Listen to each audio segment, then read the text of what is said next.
mọ́mí Bímpé Aluko lọ́lọ́dún òní. Aluko ṣálò ní tèmi jọ. Celebrant ẹ bá mi gbéga, ẹ bá mi gbéga, ẹ bá mi gbéga. Ẹ bá mi gbé Jésù ga o ọba ọlọ́lá. Ẹ bá mi gbéga, ẹ bá mi gbéga, ẹ bá mi gbéga. Ẹ bá mi gbé Jésù ga o ọba ọlọ́lá.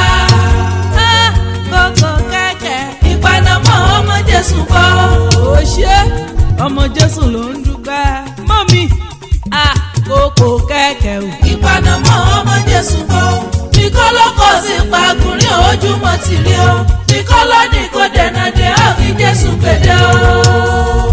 Ọlọ́jọ́ ìbí ló sọ wípé gbogbo tí mò ń dúpẹ́ lé lórí ló kú yé mi.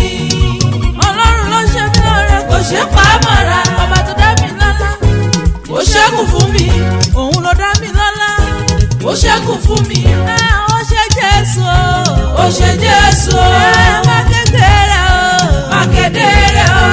Ó ṣe Jésù ó ṣe Jésù. Èrò ẹ̀sìn mi relé onítèmi àtàtà kájọbó lórí ire jó. Èrò ẹ̀sìn mi relé onítèmi àtàtà kájọbó lórí ire yọ̀. Kájọbó lórí ire dúpẹ́ o fún ìláàfin. Lára àwọn tó pẹ́ tí mo ti ń retí ọjọ́ ìbí rẹ̀ ni Ọlábímpé Aluko jẹ́ o. Ó kù díẹ̀ kí n gbàgbé Rẹ̀mí Òjó ọmọ rẹ̀ ló ta mí lólogó ní fún ìláàfin. Ọpẹ́ ló yẹ ká fi àyájọ́ ọjọ́ òní dá lọ́wọ́ Olúwa ọba. Ọlọ́jọ́ ìbí mo bá ọ dúpẹ́ ó wà láyé ó tún wà láàyè. Ọ̀rọ̀ rẹ̀ tọ́pẹ́ ó tún jọpẹ́ lọ. Ọlábímpé ńlẹ̀ o. Akíkanjú ènìyàn ni mò ń sọ̀rọ̀ nípa rẹ̀. Ọlábímpé aya Aluko obìnrin takuntakun. Ènìyàn pàtàkì láwùjọ abiyamọ mọ̀já gbọ́rọ̀gbọ́rọ̀ ńlẹ̀ o. Mọ́mì mo kí yín ẹ kú oríire òní fún àyájọ́ ọjọ́ òní o. Tún ìwọ̀n celebration lónìí. Ìyá àtọmọ ní sọdún o. Mo tún bá yín yọ̀ lọ́wọ́ Ọlọ́run. Ọpẹ́ ńlá ló yẹ ká fi àyájọ́ ọjọ́ òní dá o. Happy birthday to you Mrs. Olúwadúpẹ́ Ọ̀párẹ̀mí. Àṣeyí ṣàmọ́dún mother and daughter. Bá a bá ṣèyí tán ká a tún ṣe míì sí. Ẹ ò ní kánjú kú ẹ ò ní tẹ́ o. Bó ti wù kẹ́ ẹ pẹ́ láyé tó ìbànújẹ́ ò ní kàn yín láyé ń bí o. Ẹ ò ní rohùn gbé sọnù bí ò ṣe bí ọmọ ẹ ṣàmì àdúrà. Ó dilé onítèmi Òṣì Èkìtì ní í ṣẹlẹ̀ o. Ǹlẹ́ o ọmọ òṣì ọ̀rọ̀ ọmọ amẹ́sùrú pàgbó ọmọ amúdàsílẹ̀ mógún ẹnu pani. Ẹbí ìdọ̀fin ní í ṣẹlẹ̀ bàbá rẹ̀. Ọlábímpé Aluko ọmọ onídọ̀fin òróró bílẹ̀. Ìwọ lọmọ olùdọ̀fin ọ̀já bóyèdè. Àríntànà ọ̀pá nímúdọ̀fin rèmí. Ògbì kì í tanátaná ẹmú tún padà fìrí o.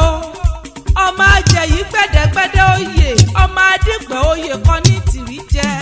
Ẹbí ìjẹmu níṣẹlẹ̀ ìyá rẹ̀.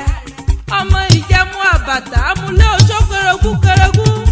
Ọmọ ẹlẹ́bùdú mọ̀jẹmu mọ́rẹ́. Ebùdú lé ebùdú oko. Ebùdú kan wẹ́ríwẹ́rá kan gbàgbé àkúpẹ́sí lọ́rùn. Omi kẹtẹ ìlérú tàbá rẹ̀ lérú lábàtà. Àtànà ní ìṣerú àkọ́lọ̀ṣọ́ omi àbájẹmọ́. Mo dúpẹ́ lọ lálẹ́ o ìwọ lọmọ wọn lẹ́bí Ìlísà. Ọmọ ọ̀bọ lójó tajátajá. Ó bọ́ lójó tán ó tún bọ́ ní kó sí jálẹ̀ á o. Ọmọ ògbọ́nra jìgìtì ń da dọ́là sílẹ̀ ńlẹ́ o. Owó lulẹ̀ owó lóko owó rìrì sáàrin. Ọmọ òrùn ìjà ẹ̀jẹ̀ múṣù kànárín. Òrò ríro kọ́ ìṣẹ̀dálẹ̀ ibi hàn ti bí ọlọ́mọ ni. Ìjọ ọpẹrin ó bù tèmi ìjọ ọpẹfọ̀ ó bù tèmi. Ọ̀rìjọ́ kò ó pọ̀ nìyàn lílá omi àòrín òṣìkà bù tèmi mẹ́bí nílé bàbá rẹ ni. Ọlọ́jọ́ ìbí o ó ti ń dáa fún ọ kò dáa fún ọmọ kò ní í jẹ́ tiẹ̀. O ò ní fowó pìtàn nílé ayé ń bí o. Kó o wá gbó bí olúgbogbo ti ń gbó kó o gbó bí olúgbogbo ti rí gbò. Ọlọ́jọ́ ìbí èló lobìnrin ránṣọ èlé lobìnrin wégèlè igbá ilé rẹ̀ èlé ni àwo ilé rẹ̀ èlé ni. Mọ́mí Bímpé Aluko gbogbo ọmọ àti àwọn ọmọ ọmọ náà ní kí wọ́n máa kí yín o. Ẹbí ọ̀rẹ́ ojúlùmọ̀ wọ́n ní máa kí ọ dáadáa. Ẹni tó wá rán mi níṣẹ́ tí mò ń jẹ́ ìkan lára àwọn ọmọ rẹ ni. Òjò tèmi tọ́pẹ́ Rẹ̀mí lẹ́kún ló ní kí n máa kí ìyá òun ọ̀wọ́n dáadáa. Pé àṣeyí ṣàmọ́dún àṣàmọ́dún ṣèmí. tí ń pé di àrà ọmọ ní porí iyeye òye olúwa tóyìn kúpolú ìdá àmọ̀ sí fún ìláàfin abọ́lọ́dẹ fẹ̀ lójú ni wá o ayẹyẹ ṣáá níṣẹ́ tiwa. ó ṣe Jésù ó ṣe Jésù mákèdèrè o mákèdèrè ó ṣe Jésù ó ṣe Jésù.